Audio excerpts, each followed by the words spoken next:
Donation to political party by Indian companies ആണ്. അതായത് ഇന്ത്യയിലുള്ള ഏതെങ്കിലും കമ്പനീസ് ഈ പറയുന്ന പൊളിറ്റിക്കൽ പാർട്ടീസിന് എന്തെങ്കിലും ഡൊണേഷൻസ് കൊടുത്തു കഴിഞ്ഞാൽ നമുക്ക് 80GGB പ്രകാരം എന്ത് ചെയ്യാൻ പറ്റും, നമുക്ക് ഡിഡക്ഷൻസ് നമുക്ക് ചെയ്യാൻ പറ്റും. ഓക്കെ, അതായത് നോക്കണം ഇവിടെ ആർക്കാണ് കിട്ടുക എന്നുള്ളത്. എല്ലാ അസസിക്കും നമുക്കത് അവൈലബിൾ അല്ല. ഒരു ഇന്ത്യൻ കമ്പനി ആയിരിക്കണം അല്ലെ. ഇന്ത്യൻ കമ്പനി എന്ന് പറഞ്ഞാൽ ഇന്ത്യൻ കമ്പനീസ് ആക്ട് പ്രകാരം രൂപീകരിച്ച കമ്പനീസ് ആണെങ്കിൽ മാത്രമേ ഈ ഒരു ഡിഡക്ഷൻസ് അവൈലബിൾ ആവുള്ളൂ. ഓക്കെ, ദെൻ ഇനി കൊടുക്കേണ്ടത് ഡൊണേഷൻ, ഈ ഇന്ത്യൻ കമ്പനി ആർക്കാണ് ഡൊണേഷൻ കൊടുക്കേണ്ടത്?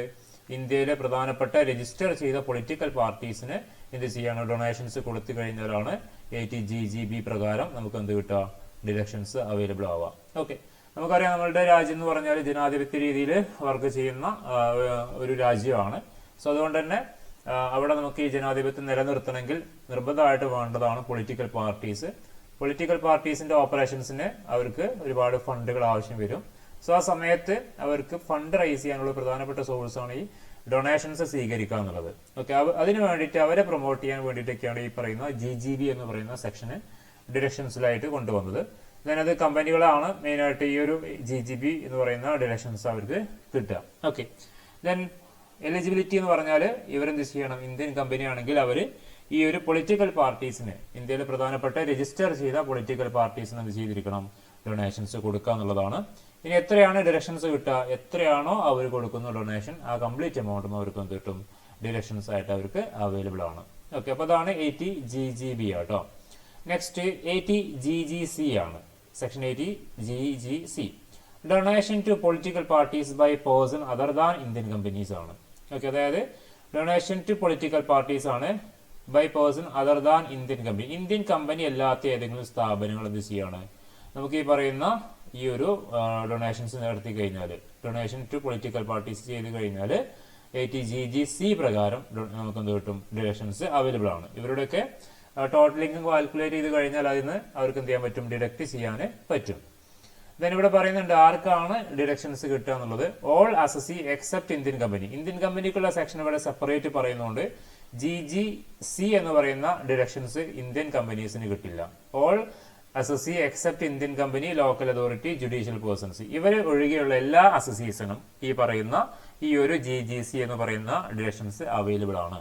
ഓക്കെ, അപ്പോൾ കിട്ടാത്തത് ഈ പറഞ്ഞ ഇന്ത്യൻ കമ്പനി, ലോക്കൽ അതോറിറ്റീസ്. നമുക്കറിയാം ലോക്കൽ അതോറിറ്റീസ് എന്ന് പറഞ്ഞാൽ മുനിസിപ്പാലിറ്റി, പഞ്ചായത്ത്, അതുപോലെ അങ്ങനെയുള്ള ബ്ലോക്കുകളൊക്കെയാണ്. പിന്നെ ജുഡീഷ്യൽ പേഴ്സൺസ് ഉണ്ട്, ആർട്ടിഫിഷ്യൽ ജുഡീഷ്യൽ പേഴ്സൺസ്, അത്തരം സ്ഥാപനങ്ങൾക്ക് 80GGC എന്ന് പറയുന്ന ഡിഡക്ഷൻസ് അവൈലബിൾ അല്ല. ഇതിൽ ഇന്ത്യൻ കമ്പനിക്ക് സെപ്പറേറ്റ് പറയുന്നുണ്ട് ഇവിടെ 80GGB എന്ന് പറയുന്ന സെക്ഷൻ. ഓക്കെ, ഇനി എത്രയാണോ അവർ ഡൊണേഷൻ ചെയ്തത്, എലിജിബിലിറ്റി ഡൊണേഷൻ ഈ പറയുന്ന പൊളിറ്റിക്കൽ പാർട്ടീസിന് എന്ത് ചെയ്യാം, ഡൊണേഷൻ കൊടുക്കുക. ഇപ്പൊ നിങ്ങൾ ഏതെങ്കിലും ഒരു ഇൻഡിവിജ്വൽ ആയിട്ടുള്ള ഒരു വ്യക്തി എന്ത് ചെയ്യാണ്, ഇത്തരം പൊളിറ്റിക്കൽ പാർട്ടീസിന് എന്ത് ചെയ്യാണ്, ഡൊണേഷൻ കൊടുത്തു കഴിഞ്ഞാലും അവർക്കും ഈ പറയുന്ന ഡിഡക്ഷൻസ് ഒക്കെ കിട്ടും. കാരണം ഓൾ അസസി എന്നാ പറഞ്ഞു അല്ലെ, ഈ പറഞ്ഞ 3 ആളുകൾ ഒഴികെയുള്ള 3 അസസീസ് ഒഴികെയുള്ള എല്ലാവർക്കും എന്ത് കിട്ടും, 80GGC പ്രകാരം ഡൊണേഷൻസ് കൊടുത്തു കഴിഞ്ഞാൽ ഡിഡക്ഷൻസ് അവൈലബിൾ ആണ്.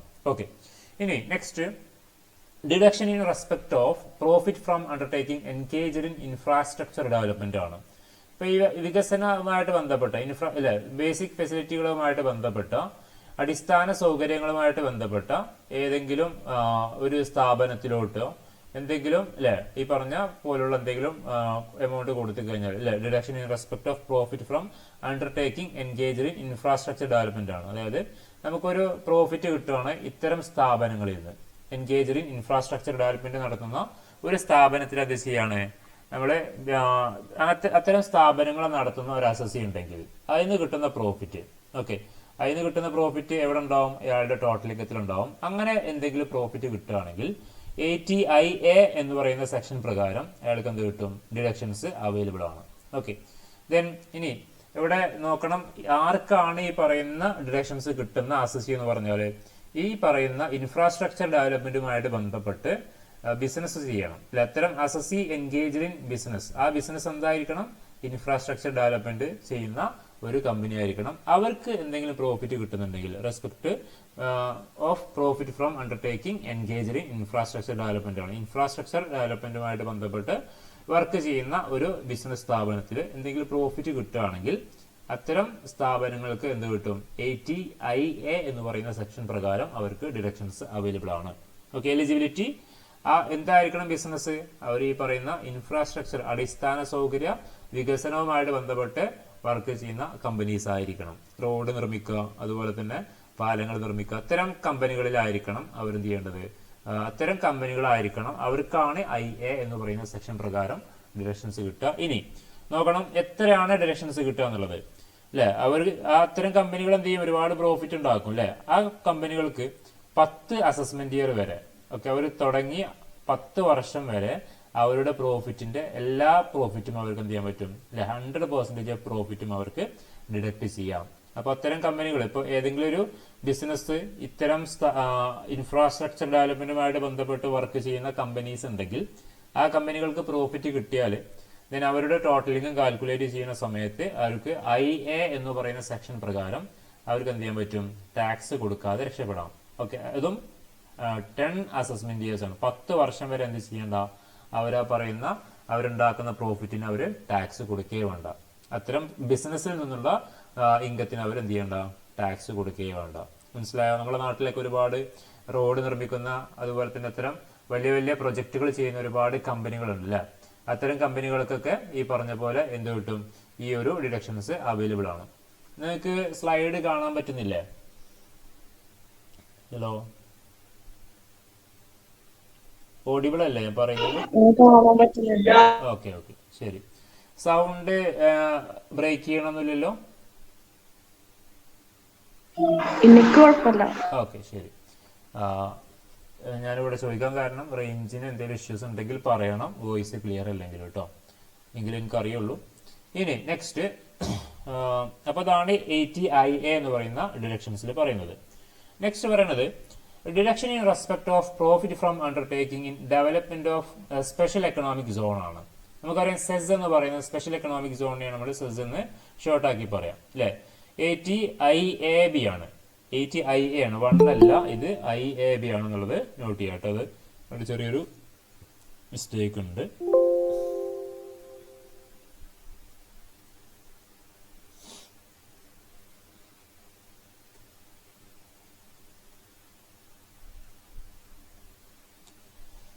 സെക്ഷൻ 80IAB ആണ്. That means deduction in respect of profit from undertaking in development of special economic zone ആണ്. നമ്മൾ സ്പെഷ്യൽ എക്കണോമിക് സോൺ ഡെവലപ്പ് ചെയ്യുന്ന ഏതെങ്കിലും ഒരു ബിസിനസ് സ്ഥാപനം, അവർക്ക് അതിൽ നിന്നും എന്തെങ്കിലും പ്രോഫിറ്റ് കിട്ടുകയാണെങ്കിൽ ആ പ്രോഫിറ്റിൽ നിന്ന് എന്ത് ചെയ്യാൻ പറ്റും? അവർക്ക് ഡിഡക്ഷൻസ് 80IAB പ്രകാരം അവർക്ക് ഡിഡക്ട് ചെയ്യാം. ഓക്കെ, ഇപ്പൊ പറയാം, ഒരു കമ്പനി ഉണ്ട്, ആ കമ്പനി പ്രധാനമായിട്ട് ചെയ്യുന്നത് സ്പെഷ്യൽ എക്കണോമിക് സോൺ ഡെവലപ്മെന്റ് ചെയ്യാണ്. സ്പെഷ്യൽ എക്കണോമിക് സോൺ എന്ന് പറഞ്ഞാൽ ഏതെങ്കിലും ഒരു ഏരിയയിൽ ഗവൺമെന്റ് സ്പെഷ്യൽ എക്കണോമിക് സോൺ ആയിട്ട് എന്ത് ചെയ്യും? ഗവൺമെന്റ് പറയും ആ മേഖലയിൽ പോയിട്ട് അവിടെ സ്പെഷ്യൽ എക്കണോമിക് സോൺ ഡെവലപ്പ് ചെയ്യാൻ വേണ്ടിയിട്ട് എന്തെങ്കിലും വർക്കുകളൊക്കെ ചെയ്യുന്ന കമ്പനികൾ ഉണ്ടാവാം. ഓക്കെ, ആ സ്പെഷ്യൽ എക്കണോമിക് സോൺ എന്ന് പറഞ്ഞാൽ അവിടെ പോയിട്ട് ഏതെങ്കിലും ഒരു ബിസിനസ് തുടങ്ങുകയാണെങ്കിൽ, ഏതെങ്കിലും ആരെങ്കിലും പോയിട്ട് ബിസിനസ് തുടങ്ങാൻ വേണ്ടിയിട്ട് ഒരു പ്ലേസ് ഒരുക്കി കൊടുക്കുകയാണ്. ഓക്കെ, ദെൻ ആ പ്ലേസിൽ പോയിട്ട് പിന്നെ ഏതെങ്കിലും ഒരു ബിസിനസ് സ്ഥാപനങ്ങളൊക്കെ ഈസി ആയിട്ട് എന്ത് ചെയ്യാൻ പറ്റും? അവിടെ ബിസിനസ് സ്റ്റാർട്ട് ചെയ്യാൻ പറ്റും. കാരണം അവിടെ അടിസ്ഥാനപരമായിട്ട് വേണ്ട ഒരു ബിസിനസ് തുടങ്ങാൻ വേണ്ടി ആവശ്യമായിട്ട് വരുന്ന ഒരുപാട് ഫെസിലിറ്റികളുണ്ട്. That means electricity, water, road, then ഇത്രയുള്ള ഗതാഗത സൗകര്യങ്ങളും കാര്യങ്ങളൊക്കെ എന്ത് ചെയ്യും? മേ ബി ചിലപ്പോൾ അവർ ഈ പറയുന്ന ബിൽഡിംഗ് വരെ എന്ത് ചെയ്യും? അവർ അറേഞ്ച് ചെയ്ത് കൊടുക്കും. അത്തരം സ്ഥലങ്ങളെയാണ് നമ്മൾ സ്പെഷ്യൽ എക്കണോമിക് സോൺ എന്ന് പറയാം. ഓക്കെ, ദെൻ ആ സ്പെഷ്യൽ എക്കണോമിക് സോൺ ഉണ്ടാക്കുന്ന, അതാണ് നോക്കണം, undertaking in development of special economic zone ആണ്. സ്പെഷ്യൽ എക്കണോമിക് സോൺ ഉണ്ടാക്കുന്ന കമ്പനികൾ അല്ലെങ്കിൽ അതിന് വേണ്ടിയിട്ട് വർക്ക് ചെയ്യുന്ന കമ്പനികൾ അവരെന്തെങ്കിലും പ്രോഫിറ്റ് ഉണ്ടാക്കി കഴിഞ്ഞാൽ അവർക്ക് സെക്ഷൻ 80IAB പ്രകാരം അവർക്ക് എന്ത് കിട്ടും? ഡിഡക്ഷൻസ് അവൈലബിൾ ആണ്. ഓക്കെ, നോക്കണം, ഇവിടെ ആർക്കാണ് കിട്ടുക എന്നുള്ളത് പറയുന്നുണ്ട് കൃത്യമായിട്ട്. Assessee entitled to deduction, assessee engaged in business ആണ്. ദാറ്റ് മീൻസ് ഏതെങ്കിലും ഈ ബിസിനസ് ചെയ്യുന്ന കമ്പനികൾക്ക് ഇത് 80IAB പ്രകാരമുള്ള ഡിഡക്ഷൻസ് കിട്ടുള്ളൂ. ഇനി ഏത് ബിസിനസ്, എല്ലാ ബിസിനസ്സുകൾക്കും കിട്ടില്ല. ഈ പറയുന്ന undertaking engaged in development of special economic zone ആണ്, സെസ്. അതായത് സ്പെഷ്യൽ എക്കണോമിക് സോൺ എന്ന് പറയുന്ന അത്തരം സ്ഥാപനങ്ങൾ ഉണ്ടാക്കിയെടുക്കാൻ വേണ്ടിയിട്ട് വർക്ക് ചെയ്യുന്ന ബിസിനസ് സ്ഥാപനങ്ങൾ ഉണ്ടാവും. അവർക്കാണ് ഈ പറയുന്ന IAB പ്രകാരം എന്ത് കിട്ടുക? ഡിഡക്ഷൻസ് കിട്ടുക. അവരുടെ കേസിലും 10 അസസ്മെന്റ് ഇയർ, ദാറ്റ് മീൻസ് 10 വർഷം വരെ അവർ ഉണ്ടാക്കുന്ന പ്രോഫിറ്റിന് എന്ത് കൊടുക്കണ്ട? അവർ ടാക്സ് കൊടുക്കണ്ട. ദാറ്റ് മീൻസ് ആ ഒരു ബിസിനസ്സിൽ അവർക്ക് 100% അവരുണ്ടാക്കുന്ന പ്രോഫിറ്റ് 10 വർഷം വരെ അവർക്ക് എന്താണ് ഡിഡക്ഷൻ അല്ലെ അവരുടെ ടോട്ടൽ ഇൻകത്തിൽ നിന്ന് അവർക്ക് ഡിഡക്ട് ചെയ്യാവുന്നതാണ് IAB പ്രകാരം. ഓക്കെ, ഇനി next deduction in respect of profit from specified business ആണ്, IAC ആണ്. IAB ഇവിടെ പറഞ്ഞു, നെക്സ്റ്റ് IAB ആണ്, IAC ആട്ടെ നെക്സ്റ്റ്. ദെൻ ഇവിടെ നോക്കാം, ഇവിടെ കേസ് പറയുന്നത് പ്രോഫിറ്റ് ഫ്രം സ്പെസിഫൈഡ് ബിസിനസ് ആണ്. ചില ഗവൺമെന്റ് ചില സ്പെസിഫൈഡ് ബിസിനസ്സുകൾ പറയുന്നുണ്ട്, ആ സ്പെസിഫൈഡ് ബിസിനസ് ചെയ്ത് കഴിഞ്ഞാൽ നമുക്ക് കിട്ടുന്ന പ്രോഫിറ്റ് എന്ത് ചെയ്യാൻ പറ്റും, ആ പ്രോഫിറ്റ് നമുക്ക് ഈ പറയുന്ന IAC പ്രകാരം അവരുടെ ടോട്ടൽ ഇൻകത്തിൽ നിന്ന് നമുക്ക് ഡിഡക്ട് ചെയ്യാം. ഇവിടെ നോക്കണം, ബിസിനസ് സ്ഥാപനങ്ങളും അസസീസ് ആണ് അല്ലെ, കമ്പനി ആണെങ്കിലൊക്കെ അവരൊക്കെ അസസികളാണ്, അവരൊക്കെ പേഴ്സൺസ് ആയിട്ടാണ് കൺസിഡർ ചെയ്യുക. അവർക്കൊക്കെ എന്ത് ചെയ്യേണ്ടി വരും, അവരുടെയൊക്കെ ടോട്ടൽ ഇൻകം കാൽക്കുലേറ്റ് ചെയ്യേണ്ടി വരും. ഈ പറഞ്ഞ ബിസിനസ് ആണെങ്കിൽ അവർക്ക് സാലറി ഒഴികെയുള്ള എല്ലാ ഇൻകം ഉണ്ടാവും അല്ലെ. സാലറി ഒഴികെയുള്ള ഇൻകംസ് ഏതൊക്കെയാണ്, ഹൗസ് പ്രോപ്പർട്ടി വരാം, അതുപോലെ ബിസിനസ് എന്ന് പറഞ്ഞൊരു സംഭവം ബിസിനസ് തന്നെയാണ്, പിന്നെ അതിന് എന്തായാലും പ്രോഫിറ്റ് ഉണ്ടാവും. പിന്നെ ഈ പറഞ്ഞ പോലെ അവർക്ക് ക്യാപിറ്റൽ ഗെയിൻ മേ ബി വരാം, അവർക്ക് മറ്റുള്ള അതർ സോഴ്സിലെ മറ്റുള്ള ഇൻകംസ് ഒക്കെ ഇത്തരം ബിസിനസ് സ്ഥാപനങ്ങൾക്കും കിട്ടാം. അവരുടെ ടോട്ടൽ ഇൻകം കാൽക്കുലേറ്റ് ചെയ്യുമ്പോൾ അവർ ടോട്ടൽ ഇൻകം കാൽക്കുലേറ്റ് ചെയ്യും. ടോട്ടൽ ഇൻകം കാൽക്കുലേറ്റ് ചെയ്തിട്ട് അവർക്ക് എന്ത് ചെയ്യാം, അവരുടെ ബിസിനസ്സിലെ ഈ പറയുന്ന ഈ ഒരു സ്പെസിഫൈഡ് ബിസിനസ് ആണ് അവർ ചെയ്യണമെങ്കിൽ അവർക്ക് IAC പ്രകാരം അവർക്ക് ഡിഡക്ഷൻസ് അവൈലബിൾ ആണ്. ഓക്കെ, അപ്പൊ അവിടെ കിട്ടുന്ന ഈ പറയുന്ന ബിസിനസ് ചെയ്യാന്നുള്ളതാണ് അവിടുത്തെ ഈ പറഞ്ഞ ഡിഡക്ഷൻസ് കിട്ടാനുള്ള പ്രധാനപ്പെട്ട ഒരു പോയിന്റ്. ഇനി എല്ലാ ബിസിനസ്സിനും കിട്ടില്ല, അവർ പറയുന്ന സ്പെസിഫൈ ചെയ്ത ബിസിനസ്സുകൾക്കേ കിട്ടുള്ളൂ. ആ സ്പെസിഫൈഡ് ബിസിനസ് എന്ന് പറഞ്ഞാൽ അവിടെ ഒന്ന് പറയുന്നത് ഇന്നോവേഷൻസ് ആണ്, അണ്ടർടേക്കിംഗ് വിച്ച് ഇൻവോൾവ് ഇന്നോവേഷൻസ്, പുതിയ സാങ്കേതിക വിദ്യകളും കാര്യങ്ങളൊക്കെ കണ്ടെത്തുന്ന സ്ഥാപനങ്ങൾ, അത്തരം ബിസിനസ്സുകൾ. Development or improvement of product with high potential of employment generation ആണ്. ദാറ്റ് മീൻസ് കൂടുതൽ ആളുകൾക്ക് തൊഴിലവസരങ്ങൾ സൃഷ്ടിക്കുന്ന കമ്പനികളൊക്കെ അല്ലെങ്കിൽ അത്തരം സ്ഥാപനങ്ങൾക്കൊക്കെയാണ്, അത്തരം കമ്പനികളെയാണ് ഇവിടെ സ്പെസിഫൈഡ് ബിസിനസ് എന്ന് പറയുന്നത്. കൂടുതൽ ആളുകൾക്ക് തൊഴിൽ കൊടുക്കാൻ പറ്റുന്ന ബിസിനസ്സുകൾ ഏതെങ്കിലും സ്ഥാപനങ്ങൾ തുടങ്ങുകയാണെങ്കിൽ അവർക്കാണ് IAC പ്രകാരം ഡിഡക്ഷൻസ് അവൈലബിൾ ആവുക. അതും 3 വർഷം വരെ അത്തരം സ്പെസിഫൈഡ് ബിസിനസ്സുകൾ തുടങ്ങി 3 വർഷം വരെ അവർക്ക് എന്ത് ചെയ്യേണ്ട, അവർ ഉണ്ടാക്കുന്ന പ്രോഫിറ്റിന് 100%, അവരുടെ 100% പ്രോഫിറ്റിനും അവർക്ക് IAC പ്രകാരം ഡിഡക്ഷൻസ് അവൈലബിൾ ആണ്. ഓക്കെ, അപ്പോൾ അവർ പ്രോഫിറ്റ് ഉണ്ടാക്കിയാലും അവരെന്ത് കൊടുക്കണ്ട, അവർ ടാക്സ് കൊടുക്കേ വേണ്ട 3 വർഷം വരെ കേട്ടോ. ഇനി നെക്സ്റ്റ് പറയണത് IAB ആണ്. IAB 1 അല്ല IA ആണ് കേട്ടോ, നോട്ട് ചെയ്യാം, IAB ആണ്. Then deduction in respect of profit from undertaking development of special economic zone, നമ്മളിത് പറഞ്ഞോ, special economic zone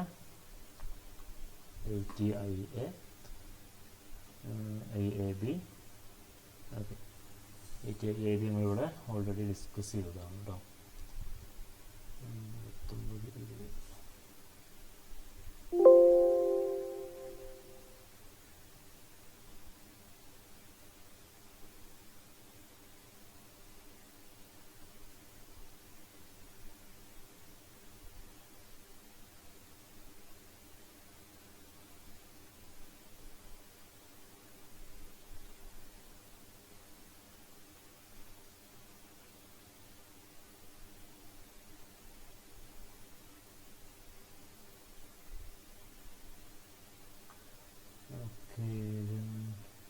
second.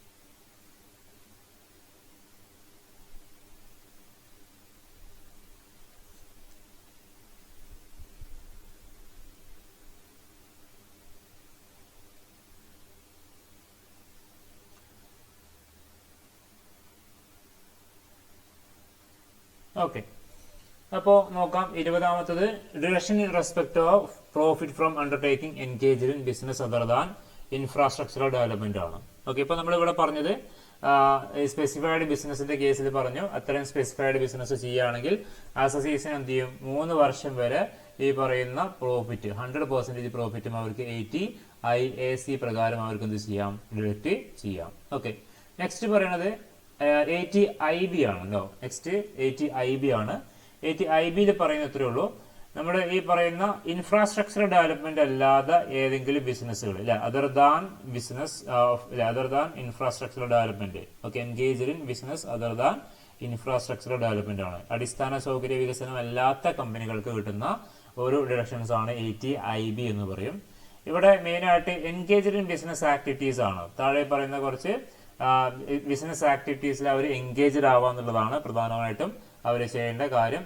Amount of ഡിഡക്ഷൻസിനെ കുറിച്ചും പറയുന്നുണ്ട്. അതിലൊന്ന് commercial productions of minerals oil in between 31/3/1997 and 2017. ഈ ഒരു ഡേറ്റിന്റെ ഉള്ളിൽ അവർ ഈ പറയുന്ന മിനറൽ ഓയിലുകൾ അല്ലെ, മിനറൽ ഓയിലുകൾ അവർ എന്ത് ചെയ്യാണ്, അവർ കൊമേഴ്ഷ്യൽ പ്രൊഡക്ഷൻ നടത്തുന്ന മിനറൽ ഓയിൽസ് ഈ പറഞ്ഞ കൊമേഴ്ഷ്യൽ പ്രൊഡക്ഷൻ നടത്തുന്ന കമ്പനികൾക്ക് ഈ പറഞ്ഞ 100% അവരുണ്ടാക്കുന്ന പ്രോഫിറ്റിന്റെ 100%, അതും തുടക്കത്തിലുള്ള 7 വർഷം അല്ലെ, 7 ഇനീഷ്യൽ അസസ്മെന്റ് ഇയേഴ്സ് ആണ്. അവർ കമ്പനി തുടങ്ങി 7 വർഷം വരെ അവരുണ്ടാക്കുന്ന പ്രോഫിറ്റിന് അവർക്ക് ഈ പറയുന്ന 80 IB പ്രകാരം അവർക്ക് ഡിഡക്ഷൻസ് അവൈലബിൾ ആണ്. ഓക്കെ, ഇനി രണ്ടാമത്തെ കേസ് പറയണത് commercial production of natural gas between 31/3/2009 and 1/4/2017 ആണ്. 2009-2017 വർഷത്തിന്റെ ഇടയിൽ ഈ പറയുന്ന നാച്ചുറൽ ഗ്യാസിന്റെ പ്രൊഡക്ഷൻ നടത്തുന്ന കമ്പനികൾ. ഓക്കെ, നാച്ചുറൽ ഗ്യാസ് എന്ന് പറഞ്ഞാൽ നമുക്കറിയാലോ, നമ്മുടെ വീട്ടിൽ ഉപയോഗിക്കുന്ന കുക്കിംഗ് ഗ്യാസ് കാര്യങ്ങളൊക്കെയാണ്. അത്തരം ഗ്യാസുകൾ പ്രൊഡക്ഷൻ നടത്തുന്ന കൊമേഴ്ഷ്യൽ പ്രൊഡക്ഷൻ നടത്തുന്ന കമ്പനീസിന് കിട്ടുന്ന ഡിഡക്ഷൻസ് ആണ് ഈ പറഞ്ഞത്. ഓക്കെ, അതിൽ അതും 7 വർഷം വരെ, കമ്പനി തുടങ്ങി 7 വർഷം വരെ അവർക്ക് എന്ത് കിട്ടും, ഈ പറയുന്ന ഡിഡക്ഷൻസ് അവൈലബിൾ ആണ്, 100% of profit. Then next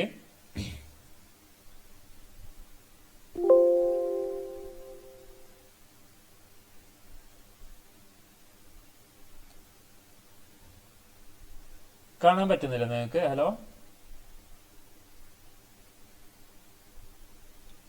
hello കാണുന്നുണ്ട്.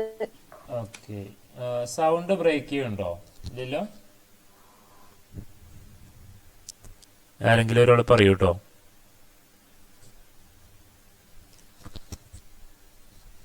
ഇടക്കൊന്ന് ബ്രേക്ക് ആയി, ഇപ്പൊ കുഴപ്പമില്ല.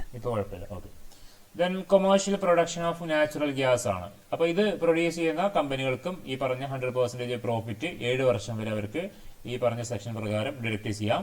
Next integrated business of handling, storage and transportation of food grains commercial after 31 March 2001 ആണ്. 2001 മാർച്ച് 31 ശേഷം ഈ പറയുന്ന ഇത്തരം സ്ഥാപനങ്ങൾ, ഓക്കെ കൃത്യമായിട്ട് പറയുന്നുണ്ട്, നോട്ട് ചെയ്ത് വെച്ചോ. Integrated business of handling, storage and transportation ഏതാണ്? ഫുഡ് ഗ്രെയിൻസ് ആണ്. ഓക്കെ, അതായത് ഫുഡ് പ്രൊഡക്റ്റുകൾ എന്ത് ചെയ്യാണ്, അവര് ഈ പറഞ്ഞ ഹാൻഡിൽ ചെയ്യുന്നുണ്ട്, സ്റ്റോറേജ് ചെയ്യുന്നുണ്ട്, ട്രാൻസ്പോർട്ട് ചെയ്യുന്നുണ്ട്. ഇത്തരം ആക്ടിവിറ്റീസ് ചെയ്യുന്ന ബിസിനസ്സുകൾക്കും ഈ പറഞ്ഞ പോലെ അവരുടെ ഡിഡക്ഷൻസ് അവർക്ക് 100%, അവരുടെ 5 വർഷം വരെ അവർക്ക് 100% അവരുടെ പ്രോഫിറ്റിന്റെ 100% അവർക്ക് ഈ സെക്ഷൻ പ്രകാരം ഡിഡക്ട് ചെയ്യാം. ദെൻ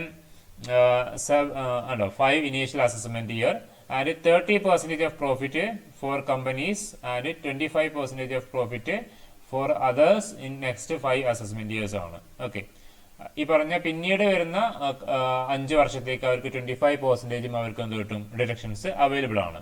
ഓക്കെ, ദെൻ ഇനി next processing and preserving packing of fruits and vegetables ആണ്. ഇത്തരം ബിസിനസ്സുകൾ ചെയ്യുകയാണെങ്കിൽ processing, preserving and packing of fruits and vegetables ഇത്തരം ബിസിനസ്സുകൾ ചെയ്യുന്ന കമ്പനികൾ 2005-2006 തുടങ്ങിയ കമ്പനികൾ ഉണ്ടെങ്കിൽ അവർക്കും ഈ പറഞ്ഞ പോലെ 100% ഓഫ് പ്രോഫിറ്റ്, അവരുണ്ടാക്കുന്ന പ്രോഫിറ്റിന്റെ 100% അവർക്ക് 5 വർഷം വരെ എന്ത് ചെയ്യാൻ പറ്റും, ഡിഡക്ട് ചെയ്യാം. And 30% of profit for companies. Okay, 30% കമ്പനിയുടെ പ്രോഫിറ്റും നോട്ട് ചെയ്യണം.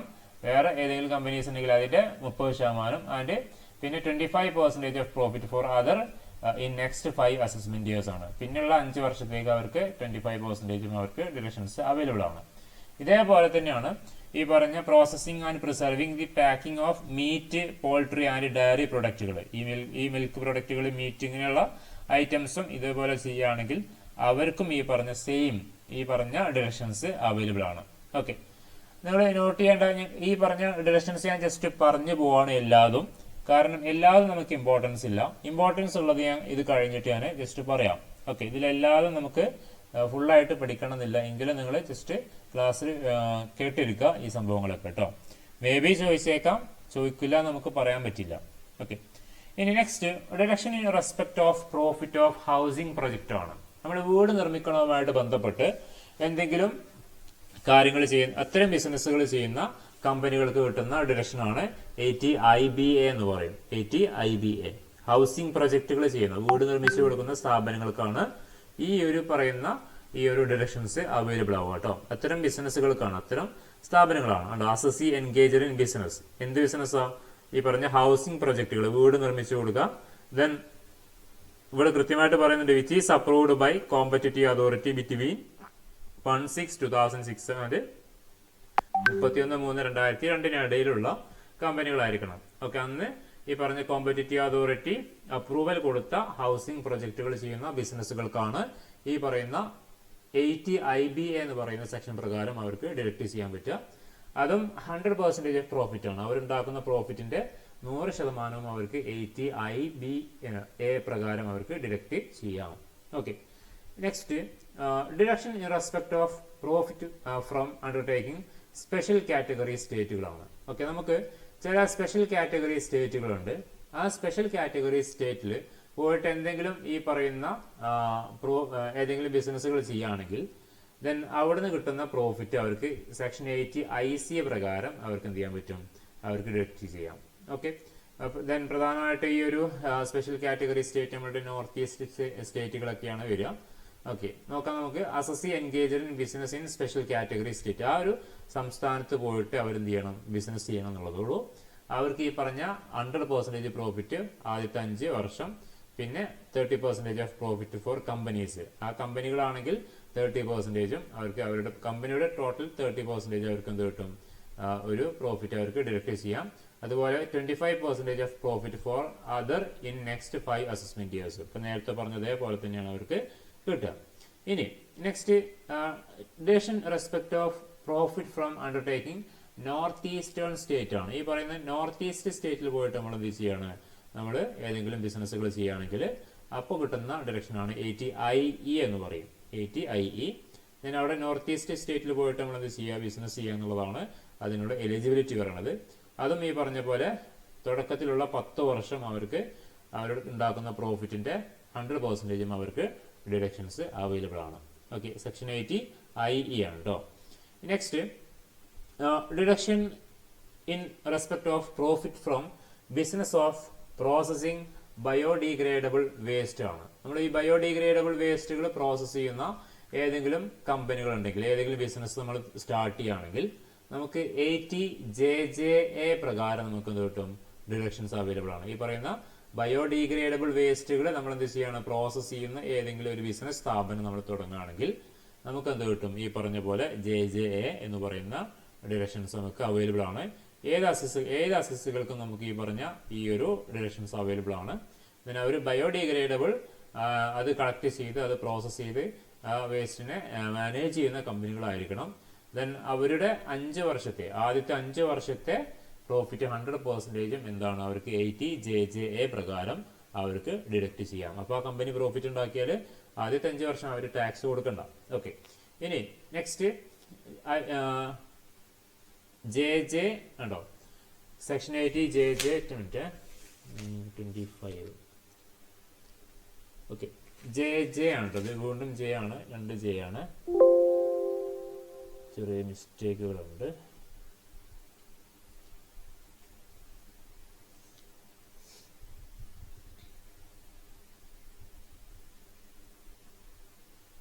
ഓക്കെ, സെക്ഷൻ 80JJ JJAA ആണ് കേട്ടോ. JJAA ആണ്. ദെൻ ഇതിൽ പറയുന്നത് ഇതാണ്, ന്യൂ വർക്ക്മെൻസിനെ ഏതെങ്കിലും സ്ഥാപനങ്ങൾ എന്ത് ചെയ്യാണ്? തുടങ്ങുകയാണെങ്കിൽ deduction in respect of profit of business engage in employment of new workman ആണ്. പുതിയ ആളുകൾക്ക് പുതിയ തൊഴിലവസരങ്ങൾ സൃഷ്ടിക്കുകയാണ്. ഒരു നിലവിലുള്ള കമ്പനി എന്ത് ചെയ്യാണ്, പുതിയ എംപ്ലോയീസിന് എന്ത് ചെയ്യാണ്, ഓപ്പർച്യൂണിറ്റീസ് പ്രൊവൈഡ് ചെയ്യുന്ന ഒരു ബിസിനസ് തുടങ്ങുകയാണെങ്കിൽ അത്തരം സ്ഥാപനങ്ങൾ ഇപ്പൊ നിലവിലുള്ള ബിസിനസ് ആയിരിക്കാം, അവർ പുതിയ ഒരു യൂണിറ്റും കൂടി തുടങ്ങുകയാണ് ഫോർ ന്യൂ എംപ്ലോയ്മെന്റ് ഓപ്പർച്യൂണിറ്റീസ് അവിടെ അവൈലബിൾ ആക്കിക്കൊണ്ട് തുടങ്ങുകയാണെങ്കിൽ അവർക്ക് എന്ത് കിട്ടും, JJAA പ്രകാരം അവർക്ക് എന്ത് കിട്ടും, ഡിഡക്ഷൻസ് അവൈലബിൾ ആണ്. ഇനി ഏത് അസസി ആണെങ്കിലും ഈ പറഞ്ഞ ഈ ഒരു ഡിഡക്ഷൻസ് അവൈലബിൾ ആണ്. അവർ ചെയ്യേണ്ട അത്രയേ ഉള്ളൂ, assessee engage in manufacturing respect of employment of new workman ആണ്. പുതിയ ആളുകൾക്ക് തൊഴിലവസരങ്ങൾ കൊടുക്കുന്ന ഏതെങ്കിലും മാനുഫാക്ചറിങ് സ്ഥാപനങ്ങൾ തുടങ്ങുക എന്നുള്ളതാണ്.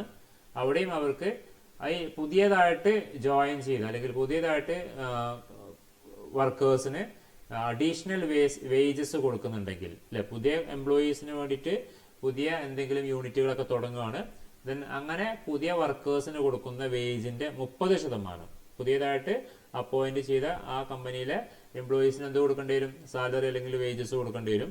ആ വേജസ് ആ അഡീഷണൽ ആയിട്ട് കൊടുക്കുന്ന വേജസിന്റെ 30% അവർക്ക് 80JJAA പ്രകാരം അവർക്ക് എന്ത് കിട്ടും, ഡിഡക്റ്റ് ചെയ്യാം. ഓക്കെ, ഇനി ഇതൊക്കെ ഈ പറഞ്ഞ ഇത്തരം സ്ഥാപനങ്ങളെ പ്രൊമോട്ട് ചെയ്യാനാണ്. തൊഴിലവസരങ്ങൾ നമ്മുടെ രാജ്യത്തുണ്ടായാൽ മാത്രമേ എന്ത് ചെയ്യുള്ളൂ, വികസനങ്ങൾ ഉണ്ടാവുള്ളൂ, ആളുകളുടെ കയ്യിലോട്ട് ഫണ്ട് എത്തുള്ളൂ. ഫണ്ട് ഉണ്ടെങ്കിൽ അവിടെ എക്കണോമി എന്ത് ചെയ്യുള്ളൂ, ബൂസ്റ്റ് ചെയ്യുള്ളൂ. സോ അതിനൊക്കെ വേണ്ടിയിട്ട് ഗവൺമെന്റ് കൊടുക്കുന്ന കുറെ ഇളവുകളാണ്. ഓക്കെ, ഇത്തരം പ്രൊവിഷൻസ് ഒക്കെ കാണുമ്പോൾ എന്ത് ചെയ്യും, അത്തരം സ്ഥാപനങ്ങൾ പുതിയ പുതിയ ആളുകൾക്ക് ജോലി കൊടുക്കാനുള്ള അവസരങ്ങളൊക്കെ ഉണ്ടാക്കി കൊടുത്തോളും. ഓക്കെ, അതിനൊക്കെ വേണ്ടിയിട്ടാണ് അവരെ സപ്പോർട്ട് ചെയ്യാൻ വേണ്ടിയിട്ടാണ് ഇത്തരം ഡിഡക്ഷൻസ് ഒക്കെ ഗവൺമെന്റ് പ്രൊവൈഡ് ചെയ്യണത്. ഓക്കെ, ഇനി നെക്സ്റ്റ് പറയുന്നത് deduction in respect of income of offshore banking unit ആണ്.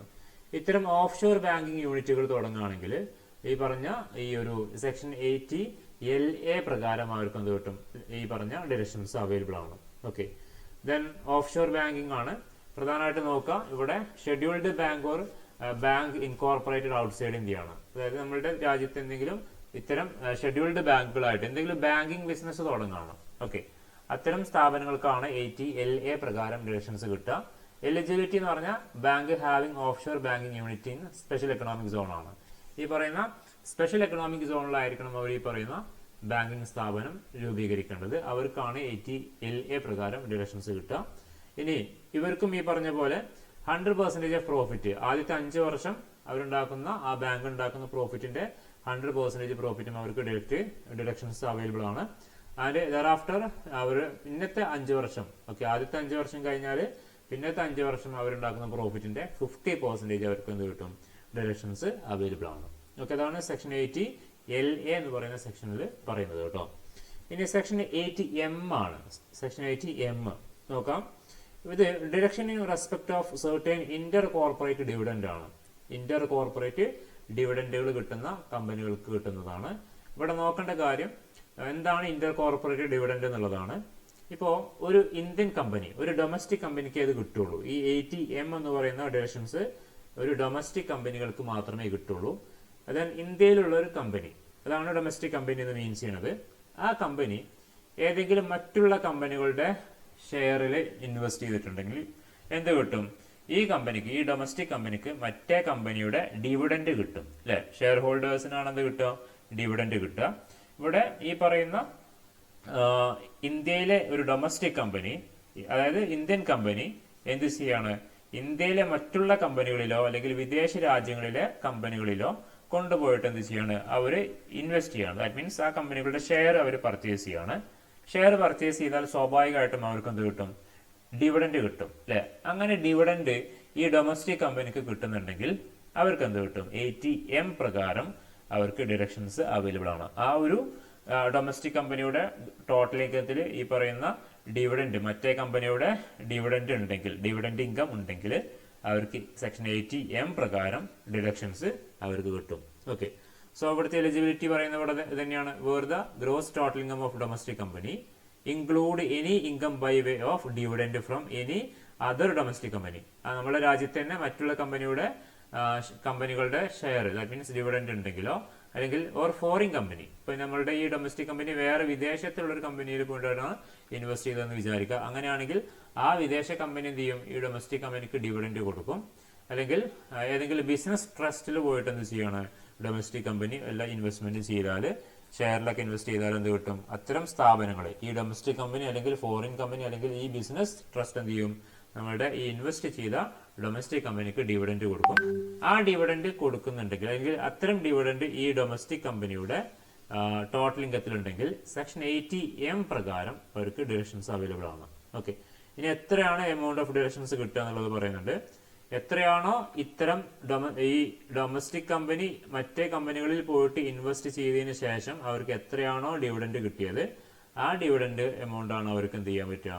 ഡിഡക്ട് ചെയ്യാം. കേട്ടോ, amount equal to dividend received from other domestic company or foreign company or business trust does not exceed the amount of dividend distribution amount of dividend distributed on or before due date ആണ്. Okay, അത് അവർ due ഡേറ്റിന് മുമ്പ് അവർ distribute ചെയ്ത എമൗണ്ടിനെക്കാട്ടിലും കൂടാൻ പാടില്ല. അത് നോക്കണ്ട, ഇത്രയേ ഉള്ളൂ. ഇത്തരം കമ്പനികൾ ഈ ഫോറിൻ കമ്പനി അല്ലെങ്കിൽ ബിസിനസ് ട്രസ്റ്റ് അല്ലെങ്കിൽ ഈ പറയുന്ന ഡൊമസ്റ്റിക് കമ്പനി ഈ നമ്മളുടെ ഇൻവെസ്റ്റ് ചെയ്ത ആ ഡൊമസ്റ്റിക് കമ്പനിക്ക് എന്തെങ്കിലും ഡിവിഡൻഡ് കൊടുത്തിട്ടുണ്ടെങ്കിൽ ആ ഡിവിഡൻഡ് എമൗണ്ട് ആണ് സെക്ഷൻ 80M പ്രകാരം അവർക്ക് ഡിഡക്ട് ചെയ്യാൻ പറ്റും. ഓക്കെ, അതാണ് സെക്ഷൻ 80M. ഇനി നമുക്കൊരു 2-3 സെക്ഷൻസ് കൂടിയേ പറയാനുള്ളൂ. അതിൽ deduction from profit of cooperative society ആണ്. നമുക്കറിയാം നമ്മുടെ നാട്ടിലൊക്കെ ഒരുപാട് കോഓപ്പറേറ്റീവ് സൊസൈറ്റി സ്ഥാപനങ്ങളുണ്ട് അല്ലേ? അത്തരം കോഓപ്പറേറ്റീവ് സൊസൈറ്റിയിൽ നിന്ന് എന്ത് കിട്ടുകയാണ്? പ്രോഫിറ്റ് കിട്ടുകയാണെങ്കിൽ നമുക്ക് എന്ത് ചെയ്യാൻ പറ്റും? സെക്ഷൻ 80P പ്രകാരം അല്ലെ, അവിടെ deduction from profit of cooperative സൊസൈറ്റിയാണ്. കോഓപ്പറേറ്റീവ് സ്ഥാപനങ്ങൾക്ക് എന്തെങ്കിലും പ്രോഫിറ്റ് കിട്ടിക്കഴിഞ്ഞാൽ സെക്ഷൻ P പ്രകാരം എന്ത് കിട്ടും? ഡിഡക്ഷൻസ് അവൈലബിൾ ആണ്. ഓക്കെ, അതാണ് അവിടെ എലിജിബിലിറ്റി അല്ലെങ്കിൽ ഏത് അസസിക്കാണ് കിട്ടുക? കോഓപ്പറേറ്റീവ് സൊസൈറ്റിയിൽ എന്ന് പറയുന്ന അസസിക്കാണ് കിട്ടുക. ഇതൊരു പേഴ്സൺ ആണ് അല്ലെ, കോഓപ്പറേറ്റീവ് സൊസൈറ്റി ഒരു പേഴ്സൺ ആണ്. അവർക്ക് മാത്രമേ സെക്ഷൻ 80P എന്ന് പറയുന്ന ഡിഡക്ഷൻസ് അവൈലബിൾ ആവുള്ളൂ. ഓക്കെ, ഇനി അവരെന്താ ചെയ്യേണ്ടത്? ഈ കോഓപ്പറേറ്റീവ് സൊസൈറ്റി എന്ത് ബിസിനസ് ചെയ്യണം? അവർ ബാങ്കിങ് ബിസിനസ്സോ കോട്ടേജ് ഇൻഡസ്ട്രിയോ അല്ലെങ്കിൽ മാർക്കറ്റിംഗ് ഓഫ് അഗ്രികൾച്ചർ പ്രൊഡക്റ്റോ ഇത്തരം ബിസിനസ് ആയിരിക്കണം അവർ ചെയ്യേണ്ടത്. ഈ കോഓപ്പറേറ്റീവ് സൊസൈറ്റി അത്തരം ബിസിനസ്സുകൾ ചെയ്യുന്ന സ്ഥാപനമായിരിക്കണം. അവർക്കാണ് സെക്ഷൻ 80 പ്രകാരമുള്ള അവർ പ്രോഫിറ്റ് ഉണ്ടാക്കി കഴിഞ്ഞാൽ സെക്ഷൻ 80P പ്രകാരം അവർക്ക് ഡിഡക്ഷൻസ് അവൈലബിൾ ആണ്. എമൗണ്ട് പറഞ്ഞാൽ 100% ഓഫ് സച്ച് പ്രോഫിറ്റ് ആണ്. ഓക്കെ, അവർ എത്രയാണോ പ്രോഫിറ്റ് ഉണ്ടാക്കുന്നത് അതിന്റെ 100% അവർക്ക് ഈ പറയുന്ന സെക്ഷൻ 80P പ്രകാരം അവർക്ക് ഡിഡക്ട് ചെയ്യാം. Okay, next. അപ്പോൾ നമ്മുടെ നാട്ടിലെ ഈ പറയുന്ന കോഓപ്പറേറ്റീവ് സ്ഥാപനങ്ങൾക്കൊക്കെ കിട്ടുന്ന പ്രോഫിറ്റ് എന്ത് കിട്ടും? അവർക്ക് ഈ പറയുന്ന അവരുടെ ടോട്ടൽ ഇൻകം കാൽക്കുലേറ്റ് ചെയ്യുമ്പോൾ അവർക്ക് ഈ 80P പ്രകാരം അവർക്ക് ഡിഡക്ഷൻസ് അവൈലബിൾ ആണ്. Okay, next deduction from royalty income of authors ആണ്. നമുക്കറിയാം റോയൽറ്റി എന്ന് പറഞ്ഞാൽ എന്താണ്?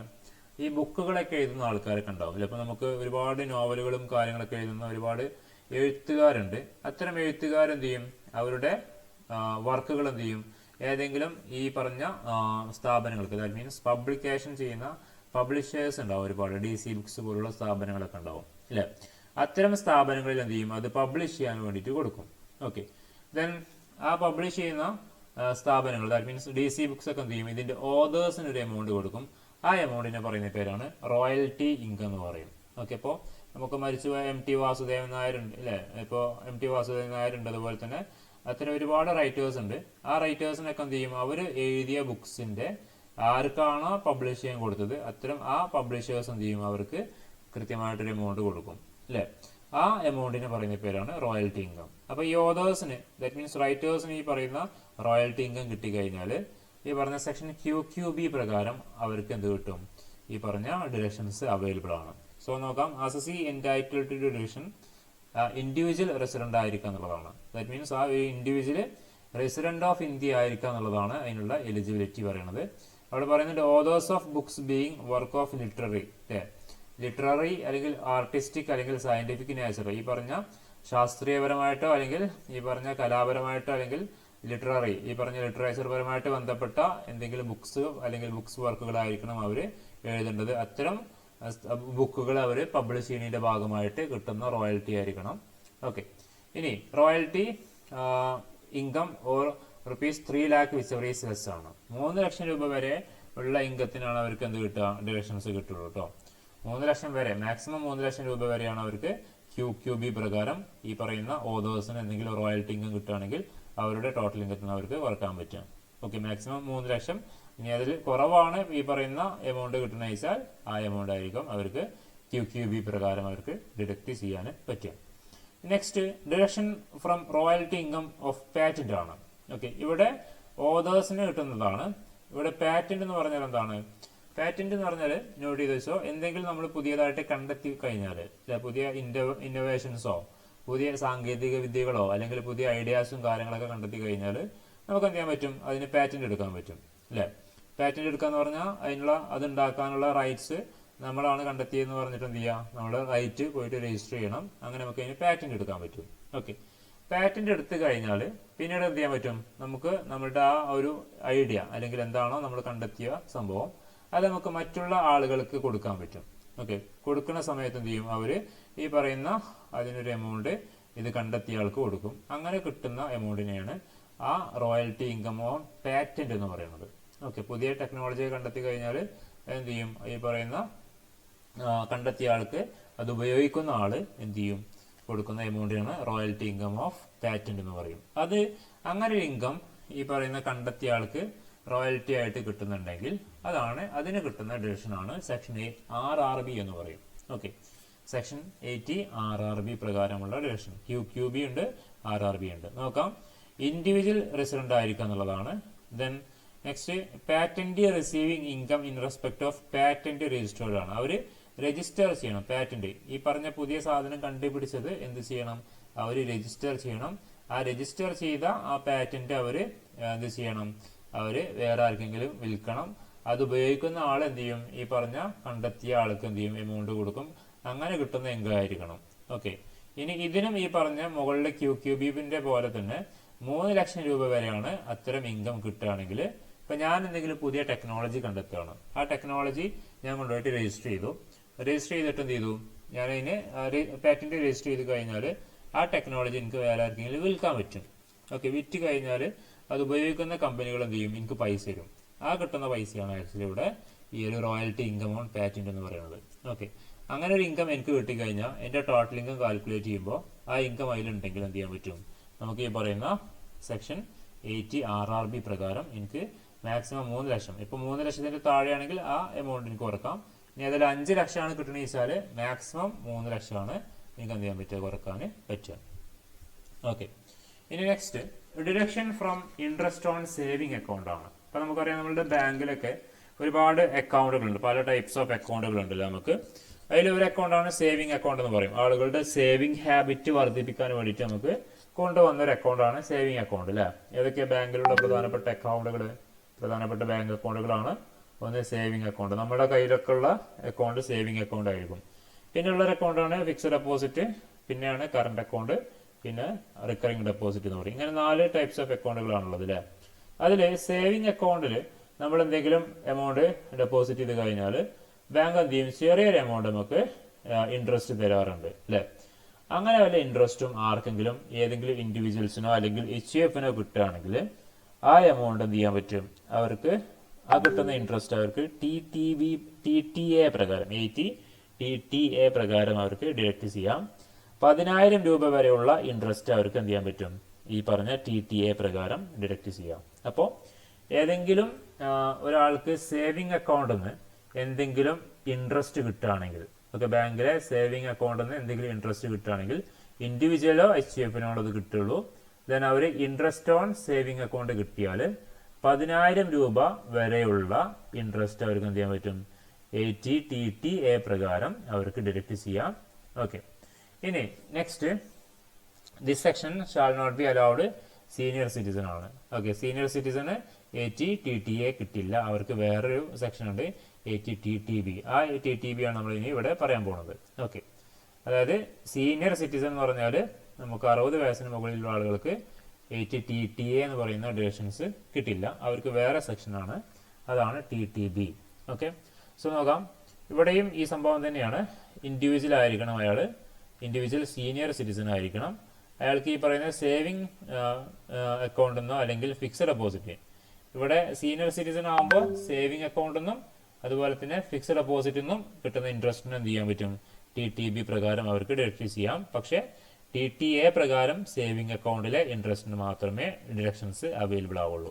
ഓക്കെ, അപ്പോൾ ദാറ്റ് മീൻസ് എനിക്കിപ്പോൾ ബാങ്ക് അക്കൗണ്ടിൽ സേവിങ്സ് അക്കൗണ്ടിൽ നിന്ന് എനിക്ക് ഇൻട്രസ്റ്റ് കിട്ടുകയാണ്. ഇൻട്രസ്റ്റ് ഒരു 10,000 രൂപ അല്ലെങ്കിൽ 10,000-ന്റെ മുകളിൽ എനിക്ക് ഇൻട്രസ്റ്റ് കിട്ടിക്കഴിഞ്ഞാൽ എൻ്റെ ടോട്ടൽ ഇൻകം കാൽക്കുലേറ്റ് ചെയ്യുമ്പോൾ എനിക്ക് എന്ത് ചെയ്യാൻ പറ്റും?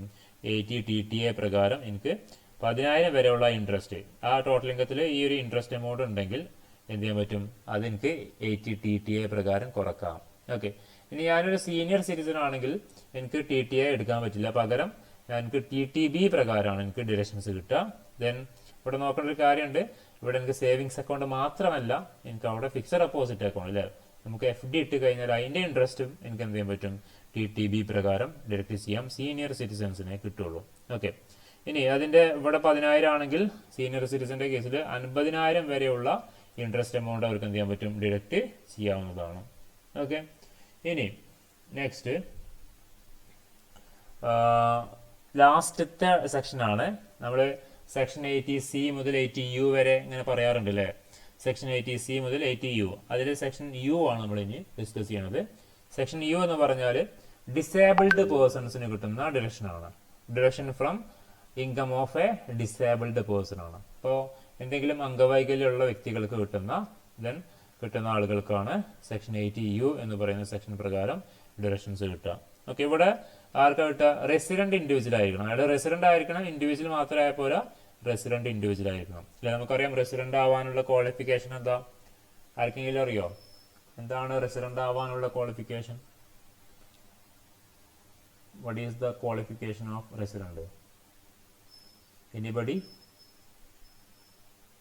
126 ദിവസം ഇന്ത്യയിൽ ഉണ്ടായിരിക്കണം അസസ്മെന്റ് ഇയറില്. അതിനെന്താ പറയാ? പ്രീവിയസ് ഇയറില് എത്ര ദിവസമാണ്? 126 അല്ല, 182 ദിവസമോ അതിലധികമോ. 182 days or more ആണ്. ഓക്കെ, അതിന് പറയുന്ന കണ്ടീഷൻസിന് പറയുന്ന പേരെന്താ? ബേസിക് കണ്ടീഷൻസ് എന്ന് പറയും അല്ലെ? 2 ബേസിക് കണ്ടീഷൻസ് ആണുള്ളത്. 2 ബേസിക് കണ്ടീഷൻസ് ഏതൊക്കെയാ? ഒന്ന് ഈ പറയുന്ന റെലവന്റ് പ്രീവിയസ് ഇയറിൽ 182 ദിവസമോ അതിലധികമോ ഇന്ത്യയിൽ ഉണ്ടായിരിക്കുക എന്നുള്ളതാണ് അസസി. ഓക്കെ, രണ്ടാമത്തെ ബേസിക് കണ്ടീഷൻ എന്ന് പറഞ്ഞാൽ റെലവന്റ് അസസ്മെന്റ് ഇയറിൽ 60 ദിവസവും ദെൻ റെലവന്റ് അസസ്മെന്റ് ഇയർ തൊട്ട് മുമ്പുള്ള അല്ലെ പ്രിസീഡിങ് 4 years എടുത്തു കഴിഞ്ഞാൽ അതിൽ 365 ദിവസവും ഇന്ത്യയിൽ ഉണ്ടായിരിക്കുക എന്നുള്ളതാണ്. ദെൻ അങ്ങനെ ഉണ്ടെങ്കിൽ അയാൾ എന്തായിട്ട് മാറും? ഇതിലേതെങ്കിലും ഒരു ബേസിക് കണ്ടീഷൻ സാറ്റിസ്ഫൈ ചെയ്താൽ അയാൾ റെസിഡന്റ് ആയിട്ട് മാറും അല്ലെ? അപ്പോൾ റെസിഡന്റ് ഇൻഡിവിജ്വൽ ആയിട്ടുള്ള ഒരു വ്യക്തിക്ക് മാത്രമേ ഈ പറയുന്ന ഈ ഒരു സെക്ഷൻ 80U എന്ന് പറയുന്ന ഡിഡക്ഷൻസ് അവൈലബിൾ ആവുള്ളൂ. ദെൻ അയാൾ എന്തായിരിക്കണം? ഡിസേബിൾഡ് അസസി ആയിരിക്കണം. നോട്ട് ചെയ്ത് വെച്ചോ, ഡിസേബിൾഡ് അസസി ആയിരിക്കണം. ആ ഡിസേബിൾഡ് അസസിക്ക് വേണ്ടി കിട്ടുന്ന ഡിഡക്ഷനാണ് ഈ പറയുന്ന 80U. ഇവിടെ നിങ്ങൾ നോട്ട് ചെയ്യേണ്ട ഒരു കാര്യമുണ്ട്, ഇത് മാറിപ്പോവും. നമ്മൾ ഡി പറഞ്ഞ സമയത്ത് 80D എന്ന് പറയുന്ന ഡിഡക്ഷൻസിനെ കുറിച്ച് നമ്മൾ പറഞ്ഞിട്ടായിരുന്നു അല്ലെ? ഡി എന്ന് പറഞ്ഞാൽ എന്തായിരുന്നു? ഇവിടെ നോക്കുക, ഡിസേബിൾഡ് ആണ്. ഡിസേബിൾഡ് റിലേറ്റീവ് ആണെങ്കിൽ കിട്ടുന്നതാണ്. ഇപ്പോൾ അസസി ഒരു എന്താ പറയാ ഡിസേബിൾ ആയിട്ടുള്ള ഒരു വ്യക്തിയല്ല, പക്ഷേ അസസി എന്ത് ചെയ്യുന്നുണ്ട്? അയാളുടെ ഡിസേബിൾഡ് റിലേറ്റീവിന്റെ ട്രീറ്റ്മെന്റും മെഡിക്കൽ ട്രീറ്റ്മെന്റും കാര്യങ്ങളൊക്കെ ചെയ്യുന്നുണ്ട്. ഓക്കെ, അങ്ങനെ എന്തെങ്കിലും എക്സ്പെൻഡിച്ചർ അസസിക്ക് വരുന്നുണ്ടെങ്കിൽ അപ്പൊ കിട്ടുന്ന ഡിഡക്ഷനാണ് 80DD എന്ന് പറയും. ഇത് അസസിക്കല്ല, നോട്ട് ചെയ്യണം, ഇവിടെ അസസിക്കല്ല, റിലേറ്റീവിനാണ്. മനസ്സിലായല്ലോ? ഡിസേബിൾഡ് റിലേറ്റീവിന്റെ ചെലവിന് വേണ്ടിയിട്ട് എന്തെങ്കിലും പൈസ അസസി ചെലവാക്കിയാൽ കിട്ടുന്ന ഡിഡക്ഷനാണ് സെക്ഷൻ 80DD. ലാസ്റ്റ് 80U പറയുന്നത് അസസി ആണ് ഇവിടെ ഡിസേബിൾഡ് പേഴ്സൺ. അസസി ആണ് ഡിസേബിൾഡ് പേഴ്സൺ. നോക്കുക, income earned by disabled person ആയിരിക്കണം. അപ്പോൾ അസസിക്കാണ് കിട്ടുക. നോട്ടിഫിക്കേഷനിലോ അസസി ഡിസേബിൾഡ് പേഴ്സൺ ആണെങ്കിൽ സെക്ഷൻ 80U പ്രകാരം അയാൾക്ക് എന്ത് കിട്ടും? ഡിഡക്ഷൻസ് അവൈലബിൾ ആണ്. ഇനി എമൗണ്ട് ഓഫ് ഡിഡക്ഷൻ എന്ന് പറയുന്നത് income or total income or ₹75,000 ആണ്. 75,000 രൂപയാണ്. ഇപ്പോൾ അസസി ഈ പറഞ്ഞ ഡിസേബിൾഡ് പേഴ്സൺ ആണെങ്കിൽ അയാൾക്ക് അയാളുടെ ടോട്ടൽ ഇൻകത്തിൽ നിന്ന് 80U പ്രകാരം 75,000 എന്ത് ചെയ്യാൻ പറ്റും? അയാൾക്ക് കുറക്കാം. Okay, whichever is less. അല്ലെങ്കിൽ ടോട്ടൽ ഇൻകം ഇതിൽ കുറവാണെങ്കിൽ ആ കുറഞ്ഞ എമൗണ്ട് ആണ് കുറക്കാൻ പറ്റും. ഇനി സിവിയർ ഡിസബിലിറ്റി ഉള്ള ഒരാളാണെങ്കിൽ, സിവിയർ ഡിസബിലിറ്റി എന്ന് പറഞ്ഞാൽ ഡിസബിലിറ്റി കുറച്ച് കൂടുതലുള്ള ആളാണെങ്കിൽ അപ്പോൾ എന്ത് ചെയ്യും? ഈ 75 എന്നുള്ളത് 1,20,000 വരെ എന്ത് ചെയ്യാൻ പറ്റും? അയാൾക്ക് കുറക്കാൻ പറ്റും. അല്ലെങ്കിൽ എത്രയാണോ ടോട്ടൽ ഇൻകം മാക്സിമം 1,25,000 വരെ കുറക്കാം. വിച്ച് എവർ ഈസ് ലെസ് ആണ് അവർക്ക് ഈ പറഞ്ഞ 80U പ്രകാരം ഡിഡക്റ്റ് ചെയ്യാൻ പറ്റുക. ഓക്കെ, അപ്പോൾ ഇതാണ് ഡിഡക്ഷൻസ്. ഇതിൽ നിങ്ങൾ നോട്ട് ചെയ്യേണ്ടത് ഒന്ന് ഞാൻ ജസ്റ്റ് ഒന്ന് പറഞ്ഞുതരാം. ഒന്ന് നോക്കേണ്ട ATC ആണ്. ATC നിർബന്ധമാണ് പഠിക്കൽ. ATC കമ്പൽസറി ആണ്. ATCC, അതുപോലെ ATCCD, ദെൻ ATD, അതുപോലെ ATDD, then ATDDB, ATE, ATEE, then അതുപോലെ ATEEA പഠിക്കണം. പിന്നെ ATG വളരെ ഇമ്പോർട്ടൻ്റ് ആണ്. ജിയിലുള്ളത് എന്തായാലും പഠിക്കണം കേട്ടോ. ജി ചോദിക്കും പ്രോബ്ലംസിൽ. ദെൻ പിന്നെ ഇതിൽ റെൻ്റ് പെയ്ഡ് GJ ഒക്കെ ചിലപ്പോഴേ ചോദിക്കാറുള്ളൂ. പഠിക്കണ്ടെന്ന് ഞാൻ പറയുന്നില്ല, നിങ്ങൾ നോക്കണം ഇതൊക്കെ. പിന്നെ IAB IB ഒന്നും അങ്ങനെ വല്ലാതെ ചോദിച്ച് കാണാറില്ല. നിങ്ങൾ നോക്കണം, പഠിക്കണ്ടെന്ന് ഞാൻ പറയുന്നില്ല. ഞാൻ ഇമ്പോർട്ടൻസ് കൊടുക്കേണ്ട ഏരിയാസാണ് ഞാൻ പറയുന്നത് കേട്ടോ. പിന്നെ ഇതിൽ വരുന്നത് നമ്മളുടെ പുതിയ സംഭവങ്ങളുണ്ട്. TTA, TTB, ATU വളരെ ഇമ്പോർട്ടൻ്റ് ആണ്. QQB, RRB. ദെൻ അതുപോലെ പിന്നെ ഇതിൽ വരുന്ന ഒരു സംഭവമാണ്, നമ്മൾ ഇന്നലെ പറഞ്ഞിട്ടുണ്ടായിരുന്നു, ഈ നമ്മളുടെ ഇന്ത്യൻ പൊളിറ്റിക്കൽ പാർട്ടീസിലോട്ടുള്ള ഡൊണേഷൻ്റെ കേസിലും. പിന്നെ അതുപോലെ തന്നെ ഇന്നലെ പറഞ്ഞിരുന്നതാണ് ഇലക്ട്രിക് വെഹിക്കിൾസ്, EEB. ദെൻ ഇതുമാണ് വളരെ ഇമ്പോർട്ടൻ്റ് ആയിട്ടുള്ളത്. അതിന് എന്തായാലും ക്വസ്റ്റ്യൻസ് വരാനുള്ള ചാൻസ് കൂടുതലാണ്. ഓക്കെ, അതിൽ ജിയും സിയും വളരെ ഇമ്പോർട്ടൻ്റ് ആണ്. അത് നിർബന്ധമായിട്ട് നിങ്ങൾ പഠിച്ചിരിക്കണം. ജിയിൽ 100% നോ ലിമിറ്റ് ഡൊണേഷനും ഉണ്ട്, വിത്ത് ലിമിറ്റും ഉണ്ട്. 50% വിത്ത് ലിമിറ്റും ഉണ്ട്, നോ ലിമിറ്റും ഉണ്ട്. അപ്പോൾ അത് കൃത്യമായിട്ട് പഠിച്ചു വെക്കുക. അതിന് എന്തായാലും ക്വസ്റ്റ്യൻസ് ഉണ്ടായിരിക്കുന്നതാണ്. ഓക്കെ.